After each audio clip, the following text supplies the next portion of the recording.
खुलुमबाय नोंथांमोन गासैखौबो आंनि बे बडलेण्ड नांगौ यूट्यूब चेनेलावहाय नोंथांमोनखौ बरायनाय थाबाय। नोंथांमोनखौ खौथि खौथि आंनि गोसो गोरबोनिफ्राय बरायग्रोबाय आरो गोजोननाय जासिहरग्रोबाय। गासैबो भिडिअखौ नोंथांमोनहा गाहामथारै अनसायनानै नायबोनानै मोजां कमेन्ट हरनायनि थाखाय आरो नोंथांमोनहा सापर्ट खालामनायनि थाखाय आरो नोंथांमोननि सापर्टजोंनो जोंनि जे बडलेण्ड एरियाखौ जोङो स्ट्रं भाबै माबा मोनसे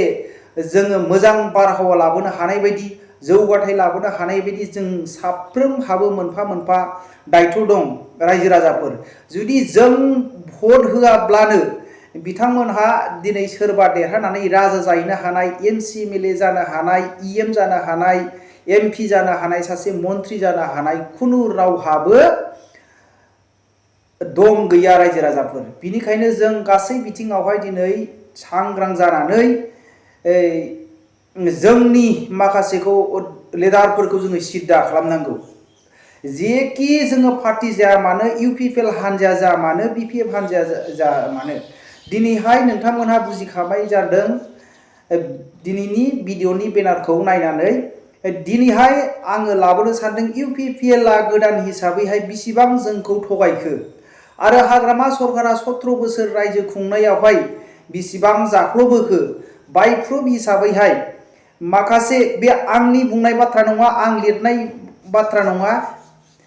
पेपारनि माखासे क्लिपखौ लाबोनानै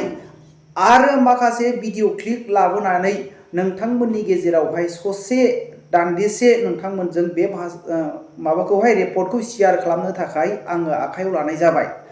आं सानो नोंथांमोना सिगांनि भिडिअखौ जेरै अनसायबाय बेबायदिखौबो अनसायगोन। रावखौबो कनसिडारेसन होनाय जानाय नङा रायजो राजाफोर। जोङो बयबो गेजेरनि मानसि हिसाबै जोङो बेफोरखौ जोङो बोदला होनांगौ आरो बिथांमोनखौ जोङो सिद्दा खालामनांगौ। दिनै गोबां समावहाय भट बिनाय समाव बिथांमोनहा गाबफ्लालायबोयो। प्रमद बर' मोनहा बिसोरो बुंदों गाबफ्लालायनानै जोंखौ बोसोरबाल' नायनाय, अब्ला जोङो रायजो राजाफोरनि थाखाय माबायदि मावनो हागोन बेखौहाय बिथांमोनहा बुङो। नाथाय जोङो दिनै नुनो मोनदों बिथांमोनहाबो फेल जागोनखौसो जों नुहुरो। मोनसेबो खामानिया दिनैहाय मावजायाखै। माखासे हाग्रामा सरकारनि मावनायफोरखौसो दिनै रिबन हास'गासिनो दङ आरो माखासे हाग्रामा बानायनायखौसो अन्थाइ बाला एसे गारलाबायनानै बिथांमोना दिनै 26टा 27टा बेबायदि लिस्टखौ दिन्थिगासिनो दङ। जोङो बेखौ नुनो मोनदों। दिनैहाय जोङो बेखौनो डिफिनिसन खालामनो थाखाय नोंथांमोननि गेजेराव लाबोबाय। नैबे भिडिअ क्लिप आरो पेपारनि जे माखासे लिरनाय बाथ्राखौ नोंथांमोनहा बुजिनानै नाय आरो बे बाथ्राखौनो नोंथांमोननि गेजेरावहाय एसे बेखेवथि होनो थाखाय, डिफिनिसन होनो थाखाय बे मटिभेसन भिडिअखौ नोंथांमोननि गेजेरावहाय लाबोनो जाबाय। नोंथांमोनहा जोबजासे भिडिअखौ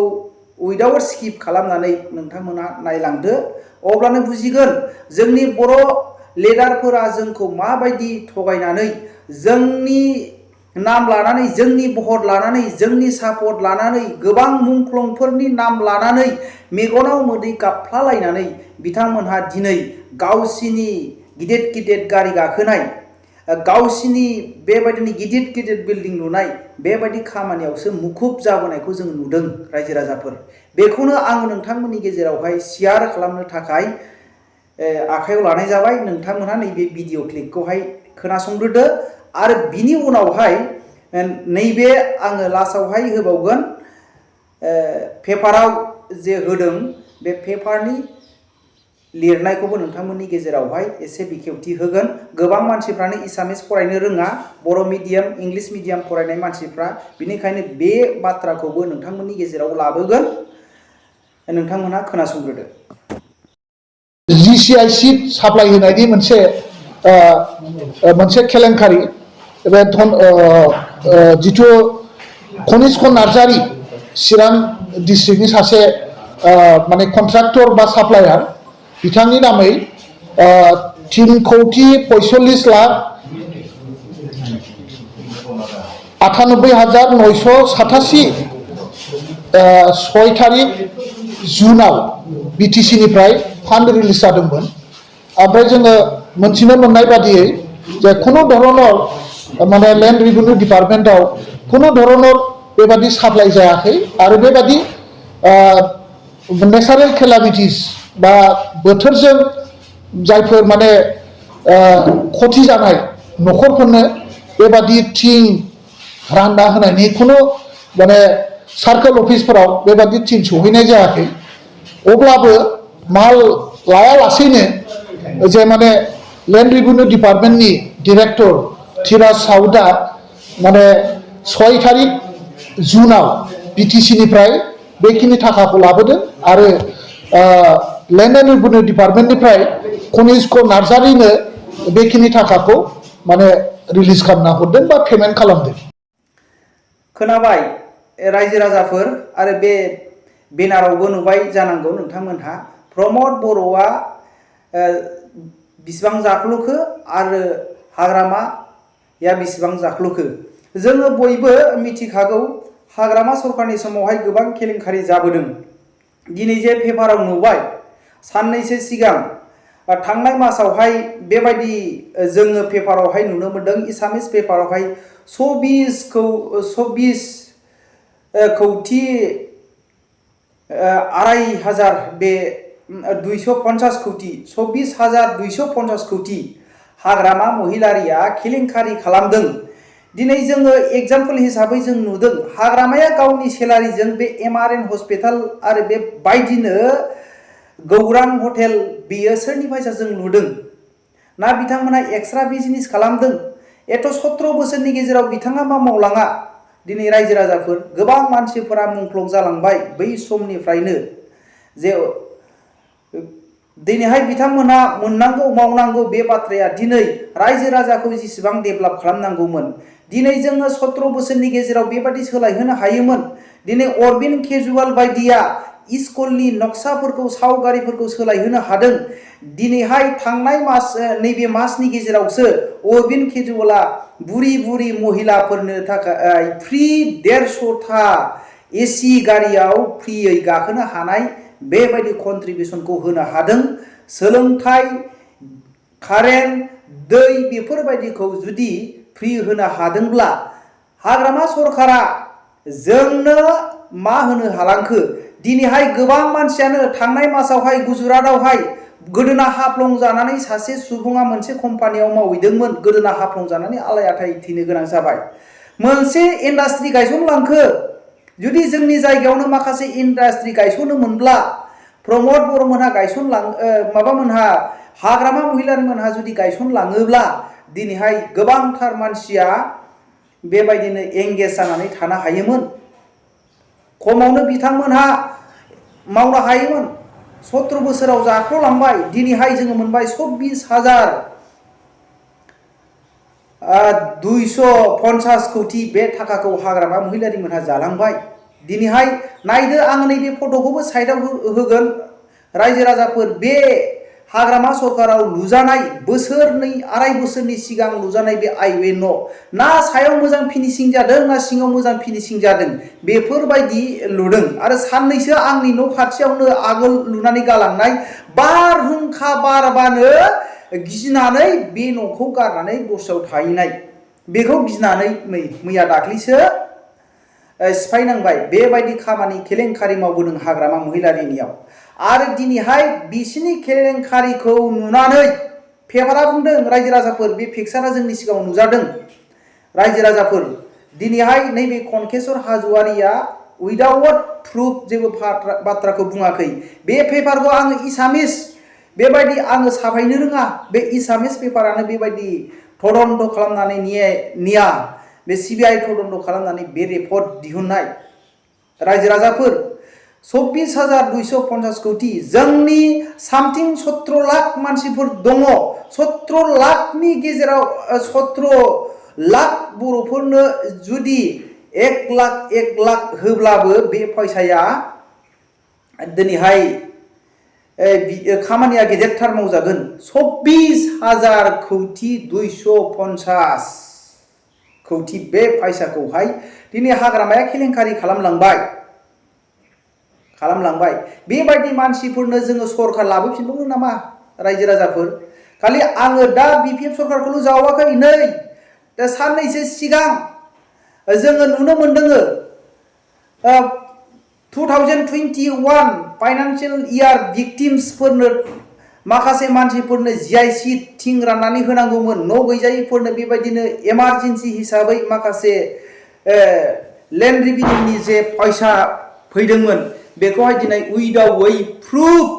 बिसोरो बिसिबां रां बख'नानै लांखो फेरेंगानि एप्रुभजों फरेस्ट मिनिस्टार फेरेंगानि बिथांमोनहा जाख्ल'नाय गैयै सरखार खुंनो थाखाय बेराद गिदिर गिदिर भाषण होदोंमोन नाथाय मा मावदों उइदाउट प्रुफ बिथांमोनहा मा मावदों जानो हागौ बिथांमोनहा नैबे गियान सोरां अनसुंथाइ बे 5,000 होनायजोंनो बेफोरखौहाय सेस खालामखो ना माखो ना मानि थाखाय खालामदों जोङो मिथियाखै बिथांमोनहा होनो हायाब्ला होनो हागोन ना हाया जोङो नायनि बेखौहाय 3,58,997 3,45,98,987 बे फैसाखौ उइदाउट प्रुफ फेरेंगानि एप्रुभजोंहाय मानो साप्लायार चिरांनि कनिष्क नार्जारिनो बे फैसाखौ हरबाय रायजो राजाफोर जेबो प्रुफ गैया बिथांमोना फेरेंगाबा बेसेबां पार्सेन्ट लानानै हरखो बेखौ फेरेंगामोनहासो मिथिगौ दिनै बे केलेंकारिखौ नुजाबाय जेबो प्रुफ गैया डाइरेक्टर धीराज साउथ बिथांमोनखौहाय दिनैहाय नंगौ दिनै बिपिएफ सरकारनि एगेन्स्ट पार्टी थानांगौ बे बिपिएफ सरकारनि जे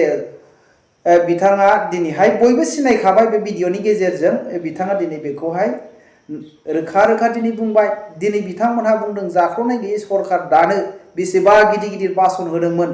नाथाय बिथांमोनहा नै गोदानसो दा कर'नाजों जेबो खामानि मावनो हायाखैमोन हावनाय लोगो लोगोनो उइदाउट प्रुफ बिथांमोनहा 3,45,98,987 पैसाखौ उइदाउट प्रुफै फेरेंगानि एप्रुभजों बख'नानै लांबाय जुदि बे उइदाउट प्रुफ जेबो खामानियाव जायाब्ला मा गासै हिसाबखौ लानो हायाब्ला प्रमद बर' नों मा खालामगोन नोंथ' बुंदोंमोन जाख्ल'नाय गैयै एखेबारे बेबायदि खामानिखौ मावगोन होननानै सोलोंथाइखौ मोजां लाबोगोन आङो मैयाबो बुंदों नोंथांमोनहा जुदि रोङाब्ला दिल्ली अरविंद केजरीवालजों 15-20 दिनसो ट्रेनिं लायै सेमिनार लायै अब्ला नोंथांमोनहा बेखौहाय माबानो हागोन बोरै प्रमद बर' नों बुंबोखोमोन हाग्रामा महिलारियाव बेबायदि जाख्ल'बोदों होननानै दिनै हाग्रामा महिलारिनि समाव मावनायदो बेबायदि आइवेन लुजायो ना मोजां फिनिशिं जायो बारहुंखा बारब्लानो गिनानै खारनांनाय बेबायदि न' लुनानै होदों माखासे चेयारमेनफ्रा माखासे मेम्बारफ्रा जाख्ल'दों जोङो प्रुफ बाय प्रुफ हिसाबै जोङो बुंनो हायो नायदिं नैबे न'फोरखौ नायदिं नै आङो माबायाव बे राव दिन्थिबाय बेबायदि फिनिशिं जायो आंनि न' खाथिनि बे न'फ्रा माबायदि लुजादों मोनसेबो जिनिसा फिनिशिं जायाखै बेफोरखौ जुदि सिरि थायोब्ला आरो दा जुदि आगयनि हाग्रामा सरकारा बेबायदि खालामबाय नोंसोरो मानो बेबायदि आगान सुरखो प्रमद बर' दा सोरखौ जोङो मोजां होननानै अनसायगोन हाग्रामा महिलारिखौ जोङो अनसायगोन ना प्रमद बर'खौ जोङो अनसायगोन रायजो राजाफोर दिनै 24,250 कौटि एथ' गिदिर एमआरएन हस्पिटाल जे लुबाय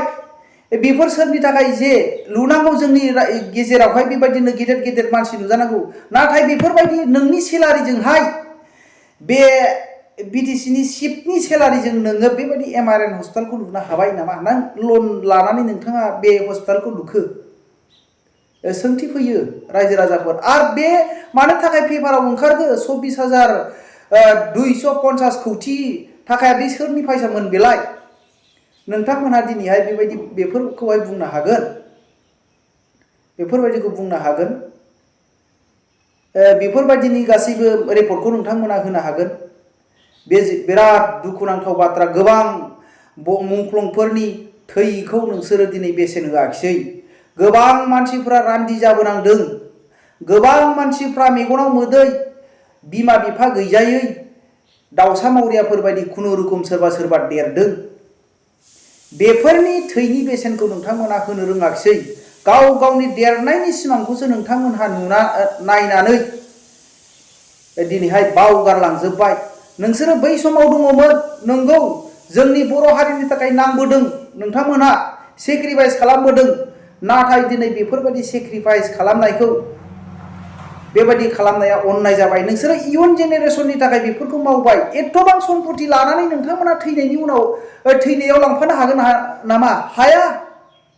हाया दिनै नोंथांमोननो इसोरा अबदान हिसाबैहाय सोरजिगिरिया अबदान हिसाबै नोंथांमोनखौ लिडारशिप खालामबाय नोंथांमोननि लाइफआव मालाबाबो गोजोननाय थानाय नङा ना नोंथांमोनहा मोजां उन्दुनो हागोन ना उन्दुलांनो हागोन नोंथांमोनहा बेबायदिनो जौ गरसे लोङाब्लानो नोंथांमोनहा उन्दुनो हायानदां रायजो राजाफोर बेबायदिसो मोनहरो दा सिन्था खालामबाय दा पावारनि थाखाय आंखाल ख्लां जानानै दङ नोंथांमोनहा मिलायनो हायैखौथ' जों नुहुरखायो नेक्स्टआव मा जादों दा नुबाय दा माबानिफ्राय उद्धव ठाकरेनि सरकारखौ बिजेपिया मा खालामनो सानदों इयुनावहाय जोंनि बर'खौनो लानानै गेदेर सिमां नुदों दिनै हेमन्त बिश्व शर्माया बिनि टारगेटआ प्रधान मन्त्रि जानायसो नेक्स्टआवहाय प्रधान मन्त्रि जानायसो नेक्स्टआवहाय योगी अरविंद केजरीवाल ममता बेनार्जी बिसोरखौ जोङो नुहुरो आरो बिनि उनावहाय दा टारगेट खालामदों जाम्पिं खालामनानै बिनि टारगेटआ पुरा सेन्ट्रेलावबो रल लादों गासै नर्थ इस्टआव मानसिफोरखौ ट्राइबेलफोरखौ थगायै सानायकनि नीतिजों दिनैहाय राजनिति खालामगासिनो दङ बेखौ मिथियाखै बर'फ्रा ट्राइबेलफ्रा दिनैहाय जोंखौ लानानैनो प्रधान मन्त्रिनि जोंनि बे सिमांखौहाय पिएमनि सिमांखौहाय दिनै नुनायखौ जोङो नुहुरो रायजो राजाफोर दिनै नाहरदो दिनै महाराष्ट्र जेबायदि सरकारा दिनैहाय जोंनि आसामाव फैनानै मानो आश्रय लानांगौ आरो हेमन्त बिश्व शर्माजों दिनै आश्रय लानानै दिनैहाय सावरायनांगौआ बहा जायगायाव सावरायनांगौमोन गावसिनि स्टेटआव महाराष्ट्रआवथ' सावरायनो हायामोन नै उद्धव ठाकरेनि सरकारखौ सिफायनो थाखाय दिनै थाम थिम खालामगासिनो दङ 40 जन एमएलएआ दिनैसिम मोनसे हटेलाव दंफैयो बिजेपि सरकार दानो थाखाय उद्धव ठाकरेनि जे पार्टीखौ सेस खालामनानै बिजेपि सरकार दानो थाखाय बिथांमोनहा खैसार खालामगासिनो दङ आरो दिनै बेफोरबायदि गासै रलफोरखौ लानानै सेन्ट्रेलाव पिक्साराव नुजाथिनानै गावनि जायगायाव आश्रय होनानै हेमन्त बिश्व शर्माया डाइरेक्ट सेन्ट्रेलाव जाम्पिं खालामनानै मा होनो बियो फिसा फिसौखौ बिहा सिमां गैया दिनै बे गासैबो जोंनि आसामनि ट्राइबेलफोरखौ लानानै मियानि भट नाङाथ' होननानै बिथाङा बुंखाबाय आङो सिगांनि माबायावहाय भिडिअ क्लिप हिसाबै नोंथांमोननो लाबोखाबाय मियानि भटजों बे सिमां नुवाखै जोंनि ट्राइबेलफोरखौ लानानै माखासे एसामिसफोरखौ लानानै सावथाल आदिबासिफोरखौ लानानै दिनैहाय बेसेबा गिदिर सिमां नुनायखौ जोङो नुदों सिङावहाय नोंथांमोना थाल मोनदोंना मोनाखै बियो दिनैहाय सासे पिएम जानायनि प्रधान मन्त्रि जानायनि दिनै सिमां नुहुरदों साननैसोनि उनावहाय नोंथांमोना बुजिगोन रायजो राजाफोर बेबायदि जोंनि बर' ट्राइबेल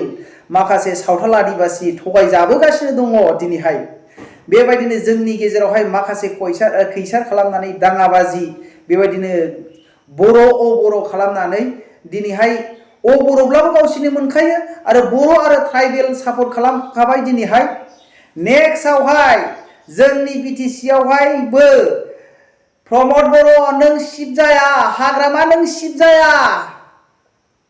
बिजेपिनि सोरबासो जागोनखौ जोङो नुहुरो रायजो राजाफोर कमेन्ट खालामहर आङो सैमा बायदि सोंलाबायदोंना जानला मोनला बुंलाबायदों आङो माब्लाबाबो सैमा बायदि सोंलाबायाखै बुंलाबायाखै रायजो राजाफोर दिनैहाय नेक्स्टआवहाय जुदि खौसेथि जायाब्ला इउपिपिएल प्रमद बर' नोंथाङाबो सिट जाया बिपिएफ हाग्रामा महिलारि नोंथाङाबो सिट जाया साननानै लाखा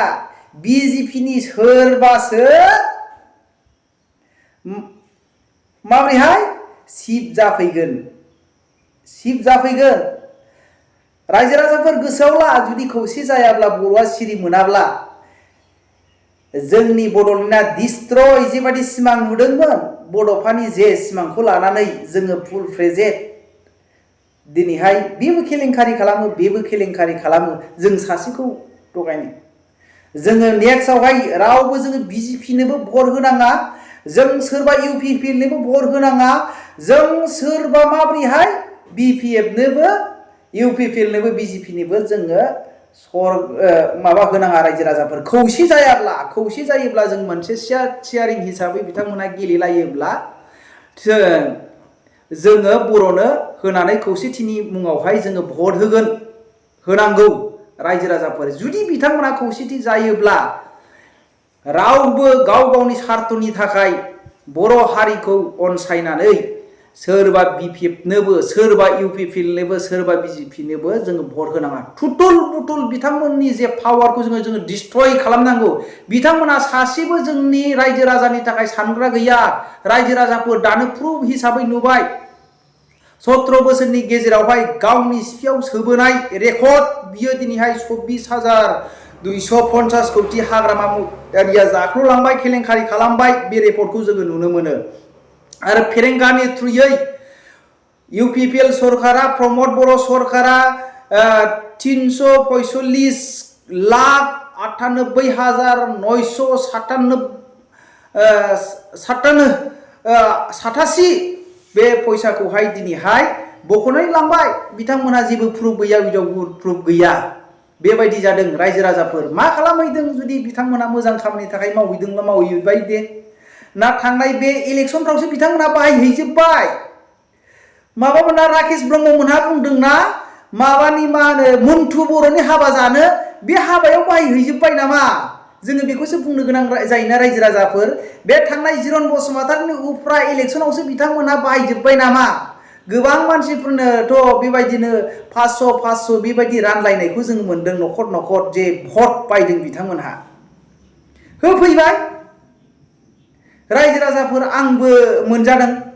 500 थाखा जोंनि गामियाव होलांबाय नालाय रावखौबो नेग्लिजेन्स खालामजाया सोरबा बिपिएफ फैब्लाबो जों जायो सोरबाया बेबायदिनो इउपिपिएलआ होफैबा जों जायो बिजेपिआ फैब्लाबो जोङो जायो जोंनो न'आव राननानै होलांनो रावखौबो नेग्लिजेन्स खालामनो हाया नाथाय जोंनि गोसोआसो थिग थानांगौ रायजो राजाफोर जोङो भट लानानै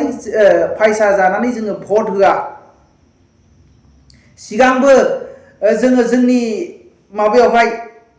बेबायदिनो राननानै होबोयो गासैबो पार्टिनि मानसियानो 100-200 थाखाब्लाबो न' राननानै होयो बिथांमोनहा केलेंकारि खालामनो थाखाय बेजोंनो गोबां मानसिफ्रा बंब्राय जानानै दिनै जोंनि रायजो राजाफ्राबो कनसियास गैयैयावहाय दिनै माबायदि जादों रायजो राजाफोर दिनै जब कार्डनि फैसा हाबनांगौ माखासे हाबनानै खामानि मावनांगौ गावनि लामाजोंहाय जे मोजां जानांगौ हाग्रा दुफबलांजोब्बाय दिनैबो हाब्रु दैबो थांनांगौ दिनैहाय बख'नानै माखासे खामानिखौ मावजानांगौ रायजो राजाफोरनि गेजेरावबो कनसियास गैया दिनै गासिबो जब कार्डनि नामावहाय फैसा हाबदों बख'नानै जाजोबनो बेबायदि सानो जायनि फलावहाय दिनै जोंनि डेभेलपमेन्टआ रायजो राजाफोरनि कनसियास गैयैयावहाय रायजो राजाफोरनि सिरि मोननाय गोसो गैयैयावहाय दिनैहाय जोंनि माखासे माबाया 1 बोसोर 17 बोसोर सिगांथ' बिथांमोनहा जि एसे एनै मावनो हाबाय फिसा फिसौ 10 ग्रेभेल 10 ग्रेभेल गासैबो जब कार्डनि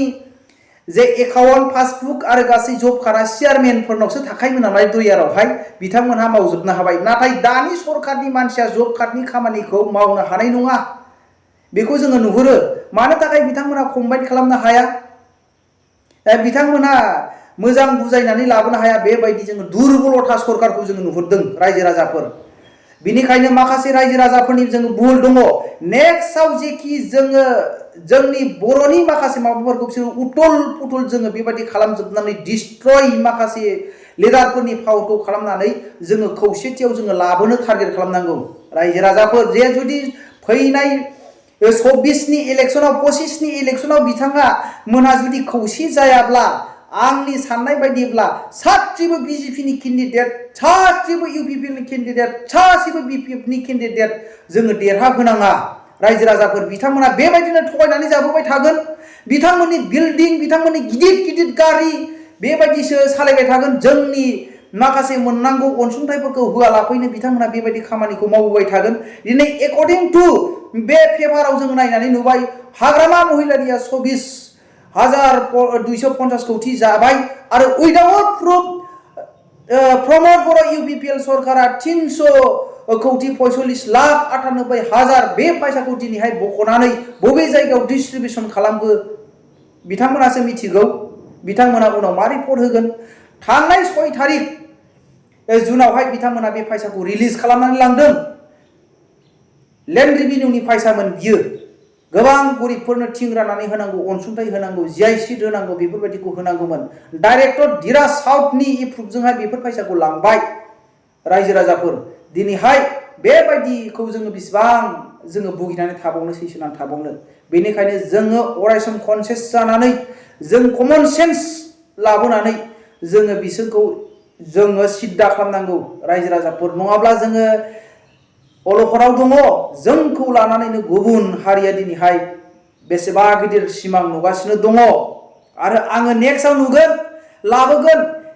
माखासे मानसिफोरा बुंदों केल'नि बे जोंनि केल'नि बिसिनि नक्साया बिसि गिदिर आरो बबेखौ लानानै बिसोर खमथापुरि बिदों केल'आ बे भिडिअखौ आं नेक्स्टआव लाबोगोन रायजो राजाफोर आङो दिनैनि बे भिडिअखौ नोंथांमोनाव एसेनो दोननानै फोजोबबाय गोजोन्थों।